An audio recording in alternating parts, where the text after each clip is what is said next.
Well, the Aces have a new problem. Jane's 19-year-old niece Betty, who only a month ago married Carl Neff, the nephew of Mr. Ace's wealthy business partner, returned home alone, heartbroken and disillusioned. The quarrel involves a mink coat and the invitation of Carl's uncle to come and live in his mansion. The scene now is the Ace's living room after dinner. We find Jane, Mr. Ace, and Marge going into conference. Listen. Well, if you ask me... Well, Jane, we didn't ask you, so just keep it to yourself, will you? Now, we've got to thrash this thing out before it really gets serious. I think it's serious enough now. But not beyond repair, Mars. Not from what I gathered talking to Carl this morning. He came over to the office with a lot of big, mad talk, but I think he can be brought around. I think both of them can. Well, if you ask me... Wait till we do, Jane. I think we're going to have the most trouble with Betty. She won't even eat her meals. Oh, she eats all right. Jane tells me she had all her meals in bed today. Yes, I brought her breakfast, lunch, tea, and dinner. That's all she does is lay in bed. Lie. No, honest I did. It's lie in bed. Oh, I thought you said that. Now, what was Carl's version of this argument, eh? Well, practically the same as Betty's, only from the man's viewpoint. He feels that he should be the one to buy Betty a mink coat, not his uncle. And he feels that Betty should have sent back that money his uncle gave her. And if he can't afford to buy her a mink coat, she shouldn't have one. Well, if you ask if Betty's going to wait till Carl's able to afford a mink coat like the one she brought home with her, it's going to take years. That must have cost at least a couple of $1,000. Exactly. And he feels they shouldn't be squandering money like that. He's trying to lay away something for the future. Lie. What? Lie away something for the future, dear. You said... It's lay away something for the future. Well, I wish you'd make up your mind. First you say one thing, then another. All right, Jane. He wants to lie away something for the future. This is no time to start an argument about that. Who started? All I said Will you was... two stop that? This is a conference to decide on the future of these two newlyweds. Now, let's get down to business. What are we going to do?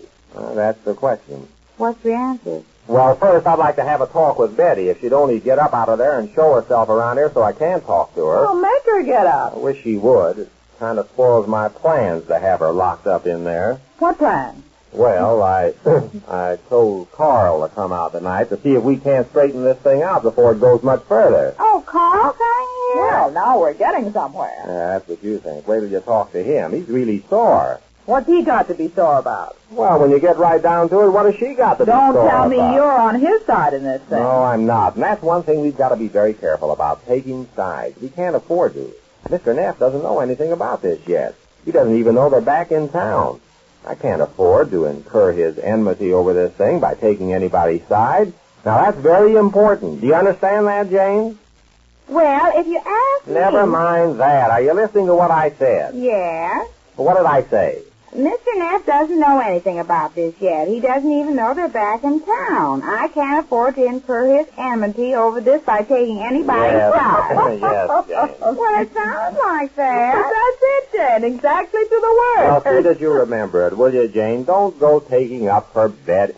I hope you didn't tell her today that you thought she was right about this. Oh, no, to be contrary. What? To be contrary. I told her I thought Carl was right. Well, don't think Carl's right either. I don't. But you just said you told her he was. Only to try to get her to make up. I really don't think he's right at all. Oh, well, don't think he's wrong either, will you? Well, what shall I think? Nothing.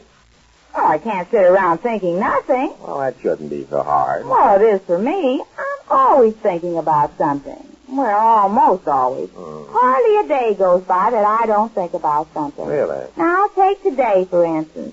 I kept thinking about Betty's mink coat and hat to match. If Carl really loves her and sees how beautiful she looks in that outfit, he should be the last person in 1,000 to get mad. I think this quarrel of theirs goes beyond the fur coat, Jane. Oh, you mean about Mr. Neff wanting them to move into his house? Yes, that too. Well, like Betty says, why shouldn't they? If they don't have to live in a little cramped apartment, why should they? Why shouldn't they live with his uncle?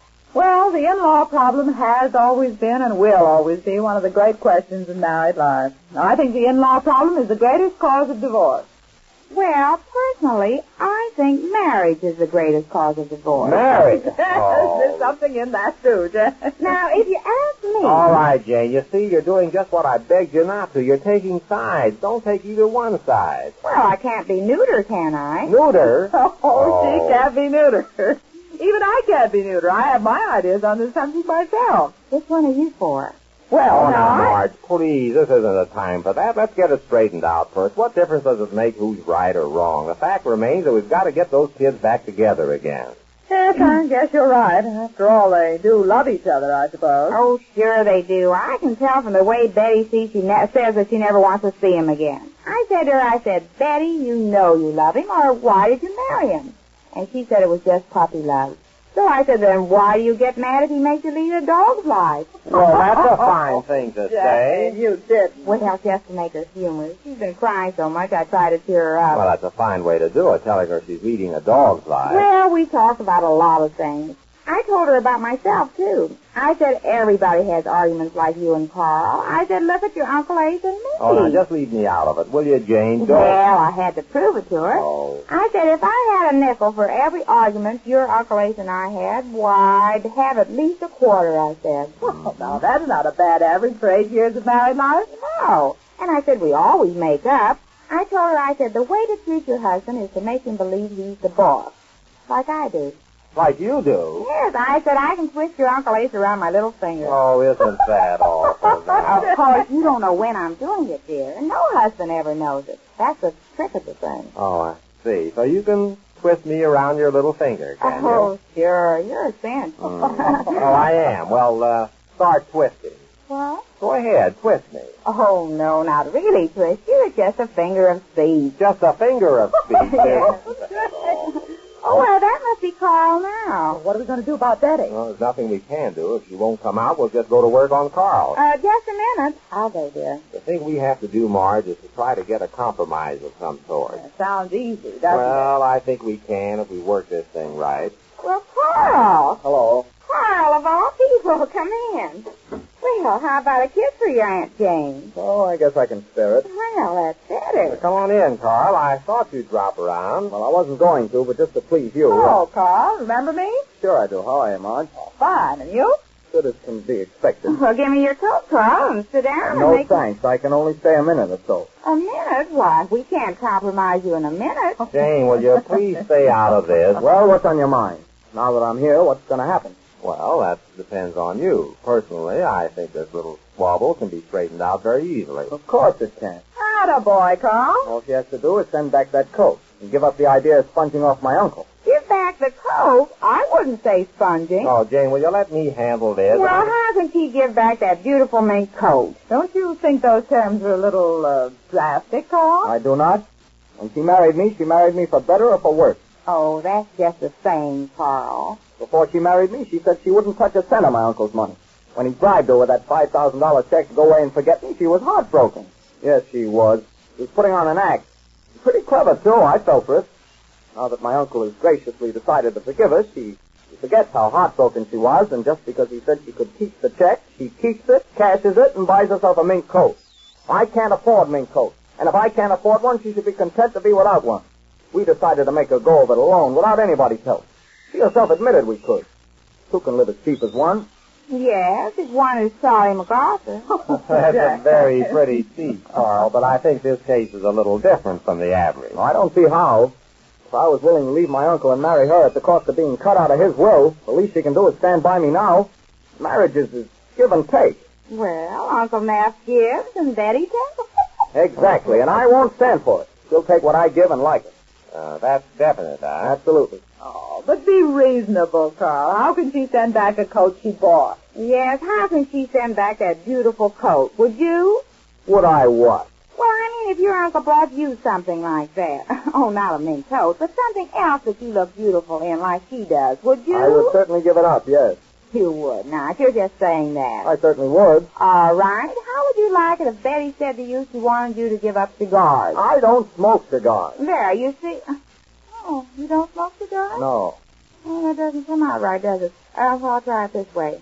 Why don't you smoke cigars? Because they make me sick. Because they make you sick. Oh, sure, but if Betty gets sick because she's cold and hasn't got a mink coat... Look, Jane, will you please let me handle it? Well, if you ask me... We're not asking you. What do you want of me? What am I doing here? Well, to put it simply, Carl, we want you and Betty to get over this little spat. I'm willing. But those terms you laid down, those are unreasonable. Is that her attitude? Well, we haven't told them to her yet, but I'm sure she's But you're sure they will be unreasonable. Well, I guess there's nothing more to say. Oh, yes, there is. Now, you're not going to wreck your life and hers over this silly argument, are you? She'll get over it. How about you, Carl? Well, doesn't matter anymore about me. My life's already wrecked. I'm completely disillusioned. You sound pretty desperate for a 20-year-old lad. Now, look, Carl, can't you let bye-byes be bye-byes? Why don't you and Betty compromise? Suppose she wears the coat only part of the time, like in the winter, say? Oh, Jane, will you stay out of this? Stop worrying about the mink coat. Well, if you ask me... Oh, say it, Jane. What's on your mind? If we ask you what? Well, finally. Well, if you ask me, I think Carl's making a mountain out of a moleskin. Out of a moleskin? Yes, I certainly do. Well, Jane finally got in what was on her mind. But Carl seems just as determined as Betty does not to give in. What effect this has on the aces and how it all works out, we learn when next we meet the Easy Ace